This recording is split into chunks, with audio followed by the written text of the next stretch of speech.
사도행전 15장 22절에서 35절 본문으로 올바른 구원관을 위한 몇 가지 개념 정리라는 제목으로 말씀 나누겠습니다. 여러분, 우리가 누구인지 깨닫는 것이 참 중요합니다. 구원이란 무엇이고 구원받았다라는 것이 무엇인지 깨닫지 못하면요, 우리가 이 성경에 있는 수많은 축복들을 다 송두리째 잃어버리고 살게 됩니다. 벼룩 아시죠? 벼룩의 특징이 뭐냐면 자기 몸의 그 크기의 수십 배를 뛸 수 있는 점프 능력을 가지고 있습니다. 근데 그것을 병 안에다 가두고 뚜껑을 일정 시간 동안 닫아 놓으면은 벼룩이 톡톡 튀어오르다가 그 뚜껑에 자기가 이렇게 닿아서 못 건너 뛴다라는 것을 이제 그게 체득이 됩니다. 그러면 이제 뚜껑을 열어 놓잖아요. 그럼 뚜껑이 열려 있음에도 불구하고 그 믿음이 생기는 거예요. 벼룩의 마음에. 아, 나는 저 이상을 뛸 수 없다 라는 믿음이 형성되면서 결국은 그 병을 뛰어넘을 수 없고 안에 계속 갇혀있게 되는 그런 이제 불행한 삶을 살아야 되는 그런 신세가 되는 것입니다. 우리가 구원의 확신이 무엇인지 모르고 올바른 구원관을 정립하지 않으면 벼룩과 같은 신세가 될 수 있다는 거예요. 사실 뛸 수 있는 능력은 수십 배로 뛸 수 있는 능력이 있음에도 불구하고 우리가 그런 존재가 될 수 있다는 것입니다. 구원관이 그만큼 중요해요. 자, 예루살렘 공의회 우리가 살펴보고 있는데, 예루살렘 공의회가 이제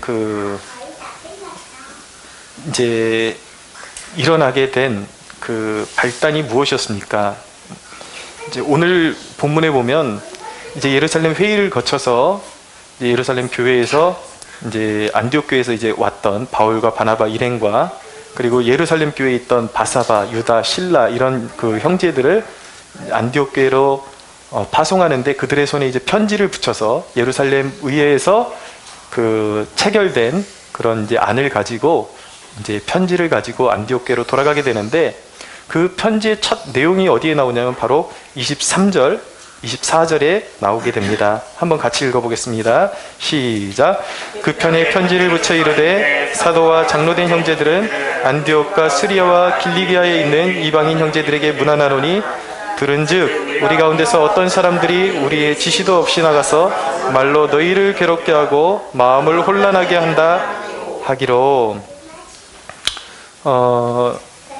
그러니까 그 안디옥 교회에 가서 이방인 교인들을 흔들어 놓았던 사람들이 예루살렘 교회에 속했던 할레파 그리스도인들인데, 공식적으로 사도들의 허락을 받지도 않고 나가서 이제 잘못된 구원관을 심어줘서 그들의 그 원래 가지고 있던 구원관을 흔들어 놓았다라는 것입니다. 오늘 말씀에 보면은 마음을 혼란하게 했다라고 이제 말씀하고 있는데, 24절 하반절이죠.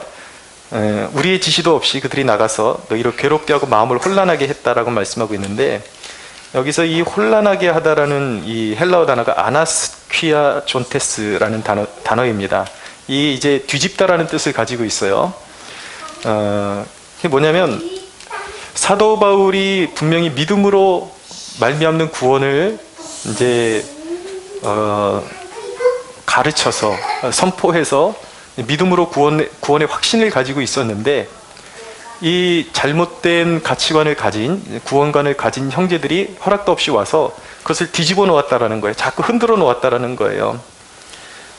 그러니까 이제 그런 맥락이 어디에 잘 나타나냐면 이 예루살렘 공의회 전에 이제 사실은 이 갈라디아서라는 것이 갈라디아 지역 교회에 그런 문제들이 이제 드러난 것을 보고 바울이 이미 예루살렘 공의회가 시작되기 전에 갈라디아 교회에 보낸 편지가 바로 갈라디아서인 것입니다.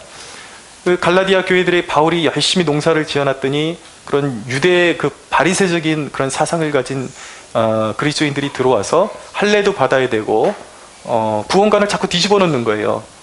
그게 말이 되냐? 그게 생각해봐라. 믿음으로만 구원받는다라는 게 말이 되냐? 어느 정도 자격이 있어야지 그게 구원이 형성되는 것이지, 너희들은 바울에게 속고 있는 것이다. 그렇게 잘못 이제 그것을 뒤집어 놓았던 거예요. 마음을 혼란하게. 그러니까 마음에 혼동이 생기죠. 아, 믿음으로 구원받는 게 맞는 것 같은데 또 생각해 보니까 아무 자격도 없이 구원받는다라는 게 말이 안 되는 것 같다. 그러니까 바울이 갈라디아 교인들에게 보낸 서신 가운데 바울이 이렇게 말합니다. 어리석도다 갈라디아 사람들아, 예수 그리스도께서 십자가에 못 박히신 것이 너희 눈앞에 밝히 보이거늘 누가 너희를 꾀더냐. 내가 너희에게서 다만 이것을 말하려 하노니 너희가 성령을 받은 것이 율법의 행위로냐 혹은 듣고 믿음으로냐. 너희가 이같이 어리석으냐. 성령으로 시작하였다가 이제는 육체로 마치겠느냐 라고 바울이 한탄하고 있는 것입니다. 오늘 그렇게 혼란을 겪고 있는 성도들에게 오늘 이 예루살렘 공의회가 다시 믿음으로 구원받는다라는 것을 이제 다시 정립을 해서 편지를 보내고 있는 것이죠. 도움을 주기 위해서. 그래서 오늘 이 본문을 가지고 여전히 우리 지금 교회 안에도 한국 교회 안에도 이런 문제로 혼란을 겪고 있는 성도들이 많이 있을 것입니다. 생각해 보세요.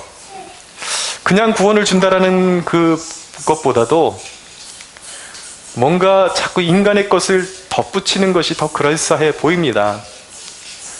그러니까 믿음으로만 구원받는 것은 아니다라는 그런 사상들이 한국 교회에도 자꾸 이제 퍼져나가게 되는 것이죠. 그런 혼란 가운데 있는 성도들에게 올바른 구원관을 위한 몇 가지 개념 정리를 오늘 본문을 통해서 해드리겠습니다.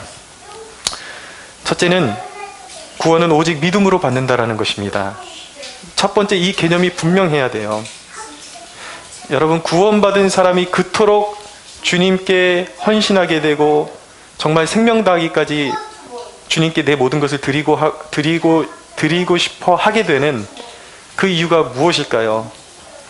왜냐하면 구원받은 자 안에는 이런 질문이 늘 있게 됩니다. 주님, 왜 저입니까? 수많은 나보다 더 도덕성이 있는 사람들이 있고 나보다 더 잘 사는 사람들도 있고 나보다 더 깨끗한 사람들도 있는데 왜 하필이면 자격 없는 나입니까? 라는 그 질문 때문에 주님 앞에 모든 삶을 드리게 되는 것입니다. 사도 바울을 보십시오. 그는 지구상에서 가장 지독한 예수 믿는 사람들을 핍박하는 핍박자였습니다. 그는 스데반이 죽임을 당할 때에 그 돌을 던지는 사람들의 옷을 맡아주었고 스데반이 죽는 것을 기뻐하고 당연한 것으로 여기던 사람이었습니다. 그런데 그가 자격이 있어서 주님이 그를 만나주신 것이 아니라 그가 무언가 돌이키려고 할 때 주님이 만나주신 것이 아니라 여전히 다메섹으로 가는 길에 다메섹에 예수 믿는 사람들을 잡아다가 신문하고 죽이기 위해서 가는 길에 예수님께서 그를 만나주셨어요. 주님이 손 내미심을 그가 경험하게 되고 자기의 자격이 아니라 주님이 죄인 중에 괴수인 자신을 위해서 내미시는 손을 그가 믿음으로 붙잡았을 때에 그가 깨달은 것은 무엇이냐면 구원은 모든 것이 은혜이구나라는 것을 깨닫게 된 것입니다.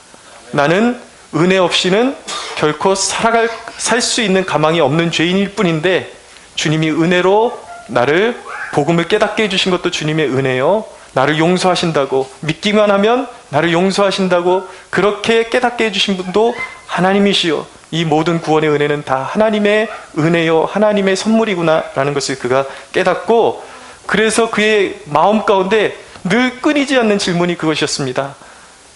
주님이 왜 저입니까? 여러분, 구원은 말로 다 표현할 수 없는 비밀이에요. 어떻게 그걸 설명할 수가 있어요? 수많은 사람들 가운데 똑같이 복음이 선포되고 있지만 수많은 사람들이 거절합니다. 대부분의 사람들은 거절하는데 나는 그것을 알게 되었어요. 어떻게 그런 일이 있을 수 있어요? 그것이 바로 은혜인 것입니다. 그래서 바울의 노년의 고백은 이렇게 말하고 있는 것이죠. 우리 주의 은혜가 그리스도 예수 안에 있는 믿음과 사랑과 함께 넘치도록 풍성하였도다. 믿보다 모든 사람이 받을 만한 이 말이여 그리스도 예수께서 죄인을 구원하시려고 세상에 임하셨다 하였도다. 죄인 중에 내가 괴순이라. 그러나 내가 긍휼을 입은 까닭은 예수 그리스도께서 내게 먼저 일체 오래 참으심을 보이사 후에 주를 믿어 영생 얻는 자들에게 본이 되게 하려 하심이라 라고 말씀하고 있는 것입니다.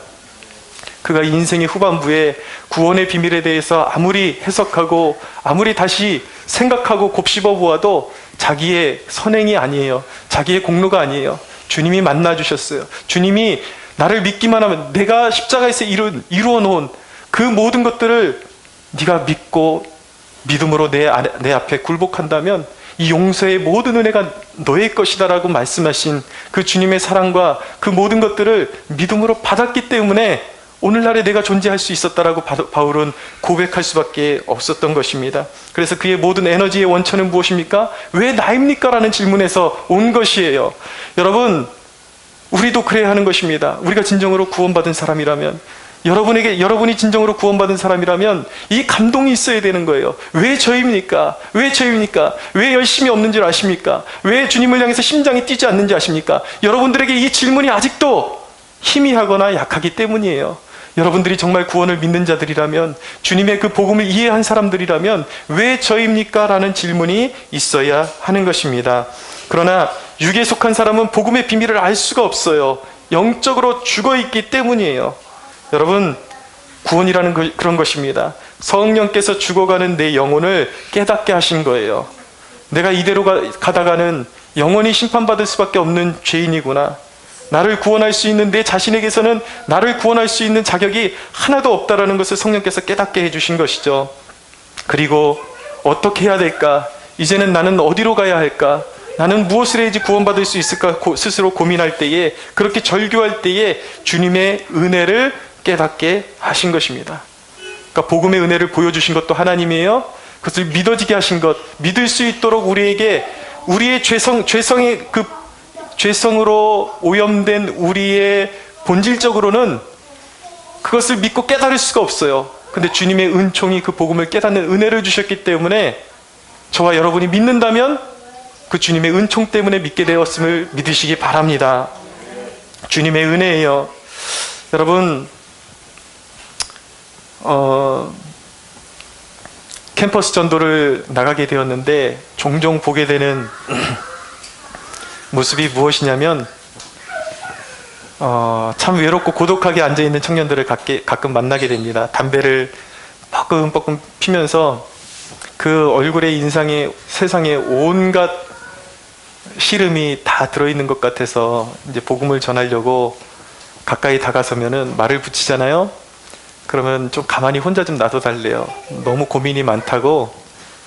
그래서 제가 안타까운 마음에, 제가 여기 근처 교회 목사인데 나한테 그래도 좀 얘기해주면 내가 좀 기도해줄 수 있는데 좀 얘기 좀 할 수 있냐 그러면 100%는 거절합니다. 그래서 이제 거절당하고 이제 그들의 그런 모습을 보면서 뒤돌아오는 제 마음 가운데 너무 안타까운 거예요. 그들의 삶의 무기력함, 미래가 암담하고 무엇을 동기로 삼아서 열심히 살고 어디로 달려가야 할지 모르는 사람들에게, 제가 그랬거든요, 청년 시기에. 근데 제 삶에 그 불을 일으켜준 그 동기가 무엇이냐면, 제가 다리를 완전히 이제 다리가 완전히 5번의 수술을 거친 상태에서 완전히 이제 절단나고 꿈을 잃어버린 상태에서 이제 무엇을 삶의 동기로 살아야 될지 모를 때에 주님이 저를 찾아오셨습니다. 제가 주님의 그 십자가의 은혜를 깨닫게 되었고 그 은혜를 경험하게 되면서 제 안에 끊임없이 제 안에서 메아리치는 그 음성이 무엇이냐면, 질문이 무엇이냐면, 왜 저입니까? 왜 저입니까? 여러분, 이 질문이 생각보다 대단한 것입니다. 그러니까 이런 질문하는 제가 대단하다라는 것이 아니라 그 질문 안에 녹아있는 그 은혜가 너무나도 대단하다라는 거예요. 여러분 생각해 보세요. 다 모두가 죄인인데 그 중에 여러분들을 택하셔서 하나님의 존전으로 불러 모으셨다라는 것이, 그 은혜 앞에서 왜 저입니까? 라고 질문하지 못한다라면 여러분, 그것이 심장이 망각된 것입니다. 마음이 망각된 것입니다. 영혼이 망각된 거예요. 그러나 제 인생 가운데 왜 저입니까? 라는 그 질문이 제 안에 생겨나기 시작했을 때에 단 한순간도 인생을 낭비할 수가 없었어요. 주님이 나를 위해서 죽으셨고 영원하신 하나님이 내 삶을 보살피고 계시고 영원토록 나를 지켜주시고 나에게 사명을 주시는 분이 하나님이신데, 이렇게 아름답고 든든하고 변치 않는 사랑의 이야기가 어떤 다른 그런 신화적인 이야기가 아니라 내 삶에 임한 실체이고 그것이 진짜인데, 이 구원의 선물을 받고 내가 어찌 아직도 나태하게 살 수가 있고 절망에 앉아 있을 수가 있는가? 그 복음의 비밀을 깨닫고 저는 끊임없이 질문했습니다. 왜 저입니까? 라고 질문하면서 그 질문이 여전히 저의 심장을 뛰게 합니다. 지금도 쓰러지고 지금도 때로는 내려놓고 싶을 때가 간간히 다가오지만 그때마다 주님께서 제 심령 안에 불을 다시 일으켜주시는 그 질문이 뭐냐면, 주님께서 제 마음 가운데 부어주신 그 사랑, 그 십자가의 사랑을 다시 깨닫게 해주실 때 제 마음에 불이 일어나는 거예요. 다시 질문하게 되는 것입니다. 왜 저입니까? 왜 저입니까? 이 질문이 살아있을 때에 우리는 그 동력을 가지고 앞으로 나아가게 되는 것입니다. 구원의 완주를 향해서 달려가게 되는 것입니다. 할렐루야. 그러므로 여러분, 구원은 나의 공로가 아닌 것입니다. 우리가 왜 저입니까? 라는 이 거룩한 질문이 우리의 마음을 걷잡을 수 없이 붙잡고 우리를 흔들어 놓고 움직이는 그 이유는 무엇입니까? 그것이 나의 자격에서 온 구원이 아니라 오직 믿음을 통해서 하나님께서 우리에게 거둬주신 그 사랑, 완전한 사랑이기 때문에 우리는 그분의 사랑에 매여서 우리는 믿음의 순례의 길을 끝까지 달려갈 수밖에 없는 존재들임을 믿으시기 바랍니다. 두 번째, 율법은 구원받은 자의 삶의 기준이 된다라는 것입니다. 자, 이 순서가 어그러지면 절대 안 됩니다, 여러분. 구원은 오직 믿음으로 받는 것입니다. 두 번째는 무엇이냐면, 율법은 구원받은 자의 삶의 기준이 된다라는 거예요. 이 순서를 앞뒤로 바꿔버리면 그게 종교가 되어버리는 것입니다. 율법을 지켜서 구원에 이르라 그러면 그거는 종교지 기독교가 아니에요. 그러나 우리가 이미 구원받았다면 이제는 삶의 기준이 율법이 우리의 삶의 기준이 된 것입니다. 좀 더 공신력 있는 선포를 위해서 마틴 로이드 존스라는 그런 보수층의 아주 그 존경받는 목사님의 설교문을 좀 인용하겠습니다. 은혜의 전 목적은 어떤 의미에서 우리로 율법을 지킬 수 있게 하기 위함입니다. 성결과 성화를 하나님께로부터 받아야만 하는 체험으로 생각하는 것보다 더 치명적인 오류는 없다 하겠습니다. 그렇습니다. 성결은 의롭게 되는 것을 의미하며 의롭게 되는 것은 율법을 지키는 것을 의미하는 것입니다. 그러므로 만일 여러분이 말하는 소위 여러분이 받았다고 하는 그 은혜가 여러분으로 율법을 지키지 못하게 한다면 여러분은 은혜를 받지 못한 것입니다. 은혜는 나로 하여금 하나님을 사랑하도록 하는 그런 것입니다. 만일 내가 하나님을 사랑한다면 나는 그의 계명을 지키기로 열망합니다. 라고 그의 설교에 이제 이렇게 피력하고 있습니다.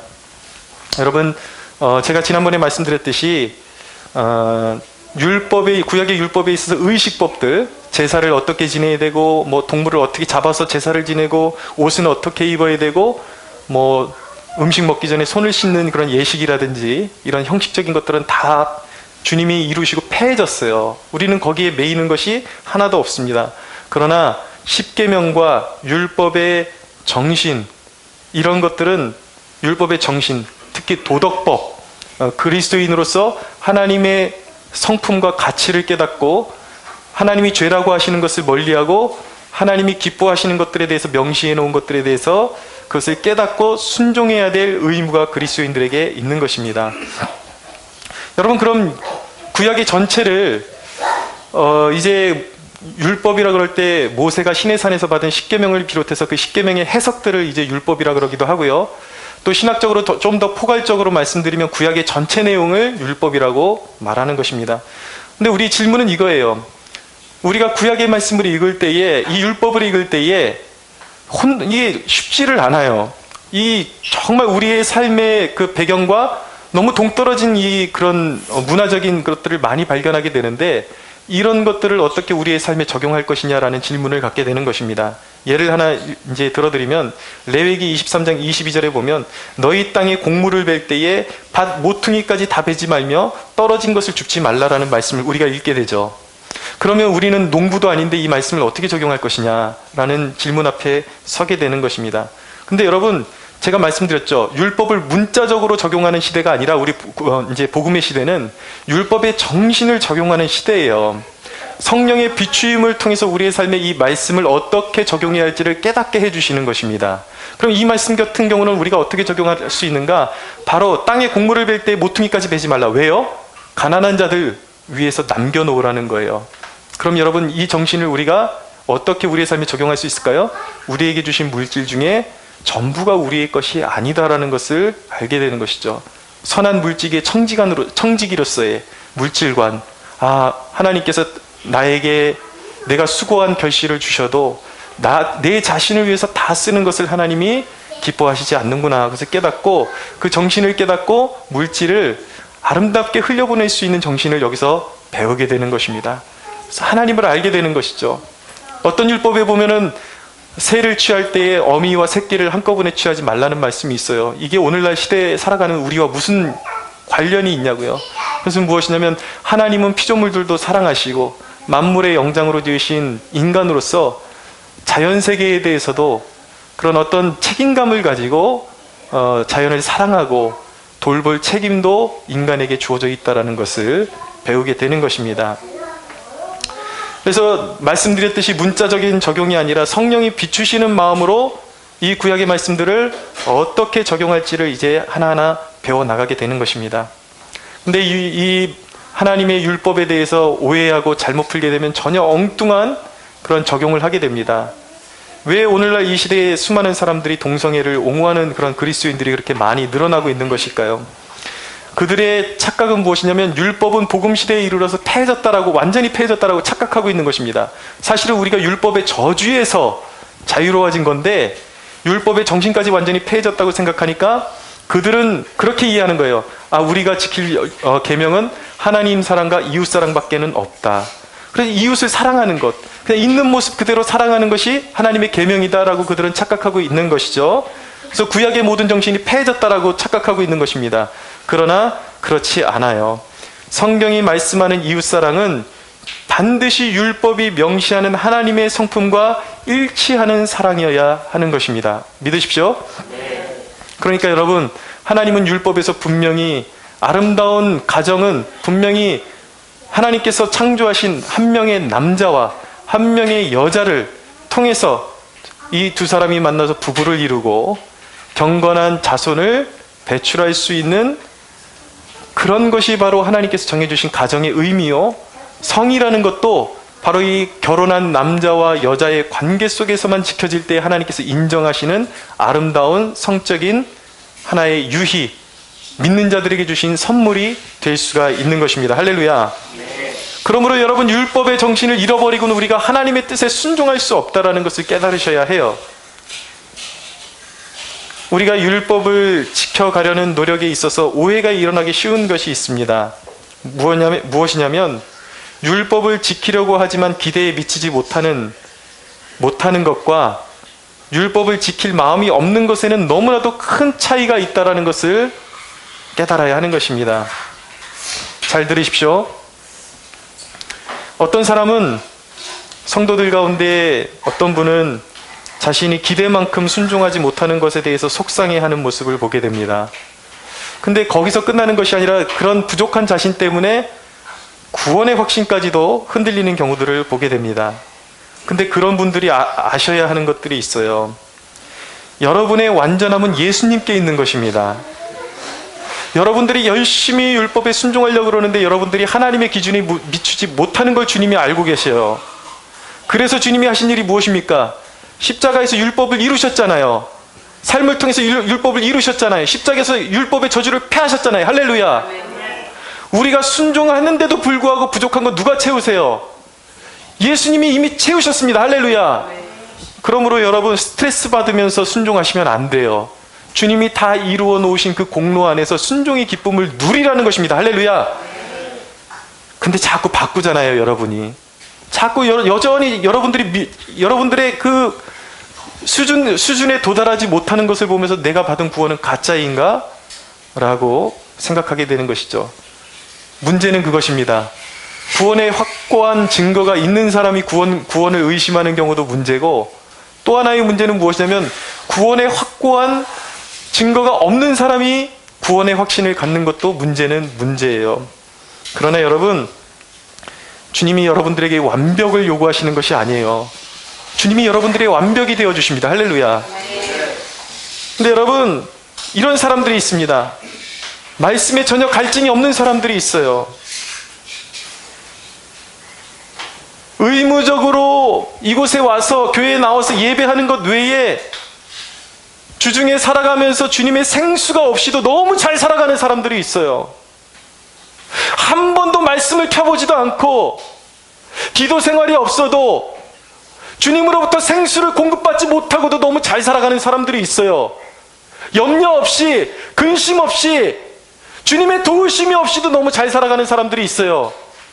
이런 사람들은 다시 생각해 봐야 하는 것입니다. 그런 사람들은 구원의 은혜가 그의 심령 가운데, 삶 가운데 아직도 없을 수 있다는 사실을 경각심을 가지고 깨어나야 하는 것입니다. 그런 사람들은 나는 교회 나오니까 여기 믿는 사람들하고 섞여 있으니까 나는 안전할 것이다 라고 믿으시면 안 돼요. 자기 자신에 대해서 솔직해지셔야 돼요. 왜 나는 갈급함이 없을까? 나는 왜 기도하고 싶은 마음이 일어나지 않을까? 그 질문에 대해서 진중해지셔야 돼요. 뒤로 미루시면 안 돼요. 언제 주님의 날이 이를지 몰라요. 각자가, 저와 여러분이 각자가 주님 앞에 정직하게 서야 하는 것입니다. 내 영혼 이대로 괜찮을까? 제가 말씀드리는 요지를 아시겠습니까? 여러분들에게 완벽을 요구하는 것이 아닙니다. 그 성향, 왜 나에게는 주님을 추구하는 성향이 없냔 말이에요. 그것을 진중하게 주님 앞에서 솔직해지셔야 돼요. 그것이 없잖아요? 주님 앞에 솔직하게 서셔야 합니다. 회개해야 돼요. 주님, 내가 새로운 삶을 원합니다. 분명히 구원받은 자 안에는 갈급함이 생긴다고 말씀하고 있지만 내 안에 그런 갈급함이 보이질 않습니다. 내 영은 이대로 괜찮습니까? 회개의 영을 부어주십시오. 아직도 죄가 뭔지 모르겠습니다. 내 죄를 깨닫게 하시고 주님의 은혜가 나에게 절실히 필요하다는 것을 보여주셔서 믿어지게 하옵소서. 할렐루야. 그 길만이 살 길이에요.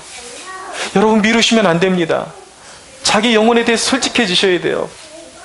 구원의 증거가 있는 사람이 구원의 확신을 갖지 못하는 것도 문제이지만 구원의 증거가 없는 사람이 구원의 확신을 갖는 것도 문제라는 것을 기억하셔야만 하는 것입니다.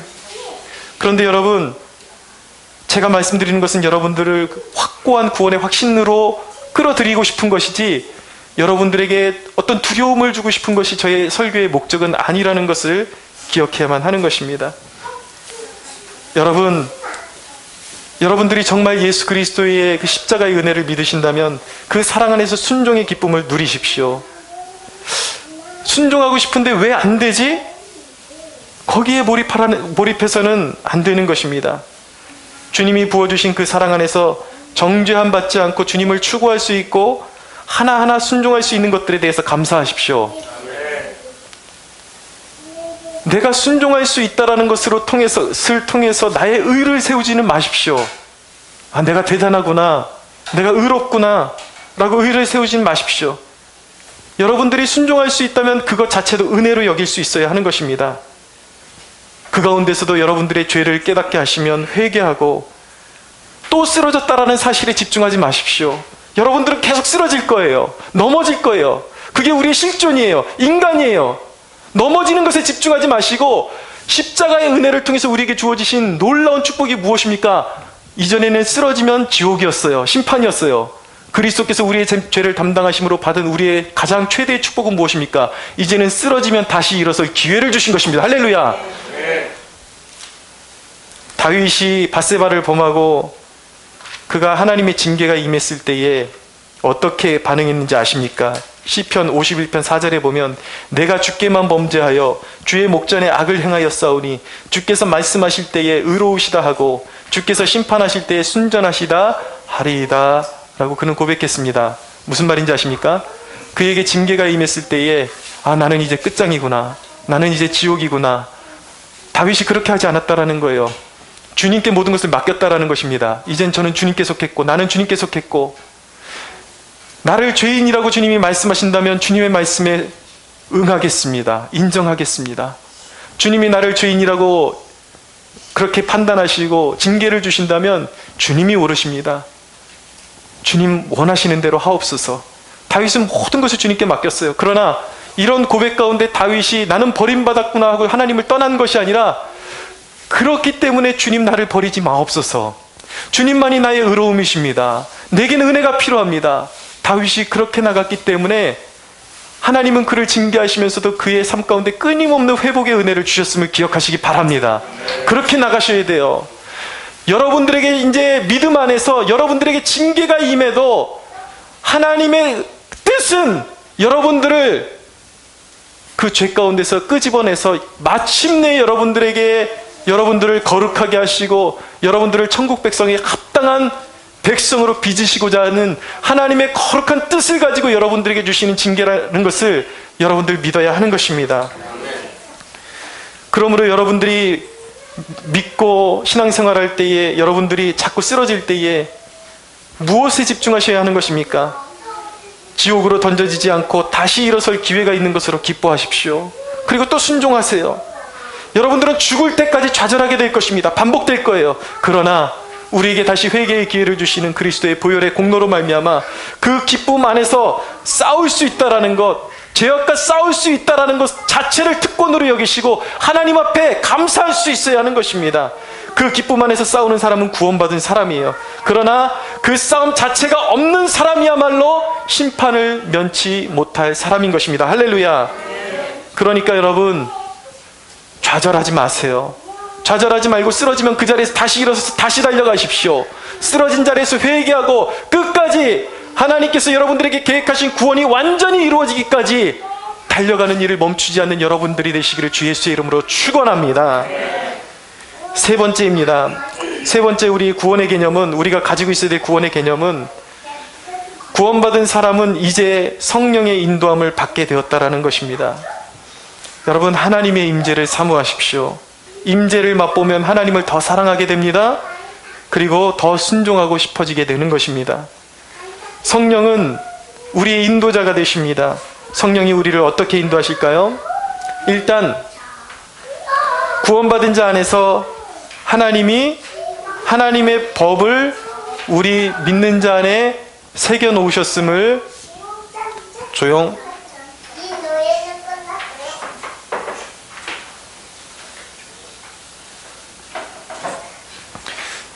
우리 믿는 자 안에 하나님의 법을 새겨 놓으셨음을 알아야 돼요. 여러분, 성령이 어떤 일을 우리 안에서 행하실 때에 마음에 어떤 감동을 주십니다. 감동을 주십니다. 근데 그 감동은 정확히 성경의 말씀과 일치한다라는 사실을 알게 됩니다. 여러분 보십시오. 어린아이라 할지라도 정말 구원받은 아이가 고백하는 내용은 정확히 성경의 내용과 일치합니다. 내가 자격이 있어서 구원받은 것이 아니라 예수님의 은혜로 구원받았어요. 하나님의 법이 이 마음의 신비에 새겨진 아이들은 알아요. 근데 보십시오. 세상에서 석학이라고 말하는 사람들, 돌 김용옥 같은 사람들, 아무리 석학이라고 말하지만 이 비밀을 깨닫지를 못해요. 엉뚱한 소리를 해요. 왜인지 아십니까? 그 안에 성령이 없기 때문이에요. 알 수가 없죠. 그러나 배우지 못한 사람이, 희한하게 구원받은 사람은 그게 말하는 것이 서투르긴 하지만 그의 고백을 들어보면 정확히 성경의 내용과 일치한다라는 것을 알게 됩니다. 왠지 아십니까? 말씀과 성령은 하나이시기 때문이에요. 말씀이 있는 곳에 성령이 역사하십니다. 성령이 역사하시는 것은 반드시 말씀과 일치하게 되어 있어요. 그러므로 여러분, 하나님이 우리를 성령으로 인도하시는데, 인도하실 때 무엇으로 역사하시는가? 말씀으로 인도하시는 거예요. 우리의 신비에 새겨진 말씀, 그리고 그것을 어떻게 확인합니까? 기록된 말씀을 통해서 이것이 정확히 하나님의 뜻인가 확인하게 되는 것이죠. 그러므로 여러분, 하나님의 인도하심을 받기 위해서는 우리에게 제일 중요한 것이 무엇입니까? 당연히 말씀 묵상인 것입니다. 묵상이 없으면 길을 잃게 되는 것입니다. 믿으십시오. 할렐루야. 여러분, 제 아내가 아이에게 이제 말씀을 가르쳐주고 싶어서 이런 질문을 저에게 해왔습니다. 주의 말씀은 내 발의 등이라는 이 말씀을 아이에게 어떻게 설명해주면 좋겠느냐고. 근데 바로 이런 것입니다, 여러분. 주의 말씀은 내 발의 등이다. 후레쉬가 우리의 어두운 길을 비추어 줍니다. 마찬가지로 하나님의 말씀이 우리 안에서 비춰질 때 우리의 영혼의 어두움이 밝혀져서 성령께서 길을 말씀으로 지도해 주시게 되는 것입니다. 그러므로 여러분, 우리의 마음에 두려움이 와요. 어떤 두려움이 있어요? 그럴 때 하나님의 말씀을 읽잖아요. 근데 말씀을 읽을 때 여러분들이 반드시 성령님이 깨우쳐 달라고, 조명해 달라고 기도하시면서 말씀을 읽어야 돼요. 말씀을 읽을 때 성령님께서 조명해 주시면 마음의 어두움이 떠나가는 것을 경험하게 됩니다. 그것을 느낌으로 표현할 때는 사람마다 달라요. 어떤 사람은 뭐가 후련해졌다, 두려움이 떠나갔다, 평안이 왔다. 그러지만 표현은 다르지만 다 똑같은 것입니다. 성령께서 말씀을 통해서 어두움을 물리쳐 주신 것입니다. 할렐루야. 성령님은 말씀으로 우리를 인도해 주시는 거예요.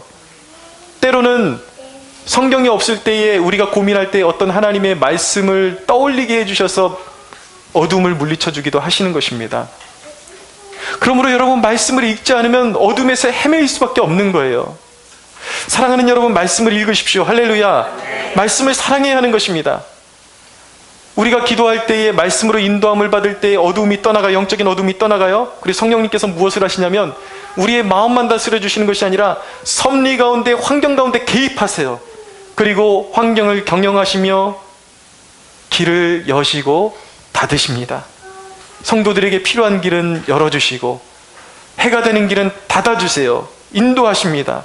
너무나도 세밀하게 인도해 주세요. 그러므로 우리 성도들에게 관건은 무엇입니까? 말씀과 기도예요. 말씀과 기도가 없이는 인도함을 받을 수가 없어요. 하나님께서 우리 믿는 자들에게 약속해 주셨어요. 너희를 버리지 않고 끝까지 인도할 것이다. 할렐루야. 무엇으로요? 말씀과 기도로. 말씀은 길을 밝히고 기도는 성령 하나님께서 일하시도록 해드리는 것입니다. 여러분, 사람들 가운데 이런 사람들이 있습니다. 말씀을 읽는데 기도하지 않는 사람들이 있어요. 그럼 마음이 건조해져요. 말씀을 깨닫긴 하는데 율법적으로 깨달아져요. 그래서 남을 비판하는 데만 빨라요. 기도해야 우리의 마음이 뜨거워지고 말씀을 밝게 알아듣고 성령께서 우리 안에 말씀을 올바로 깨닫게 해주시는 것을 경험할 수 있게 되는 것입니다. 그러므로 말씀과 기도는 떨어질래야 떨어질 수가 없는 거예요. 사랑하는 여러분, 말씀과 기도의 자리를 회복하시기 바랍니다. 말씀을 마무리합니다. 사랑하는 여러분, 예수님 없는 삶은 어두움 자체인 것입니다. 그 어두움은 우리를 사망으로 인도하는 것이에요. 구원의 확신은 우리가 처음 믿을 때 담보로 가지고 있고 잃어버려도 되는 것이 아닙니다. 하루하루 그분을 찾고 추구하는 삶 속에서 확신을 가져야 해요. 날마다 구원의 확신을 가져야 하는 것입니다. 그 확신이 점철되어서 그 부르심이 완성되는 것이 바로 구원인 것입니다. 할렐루야.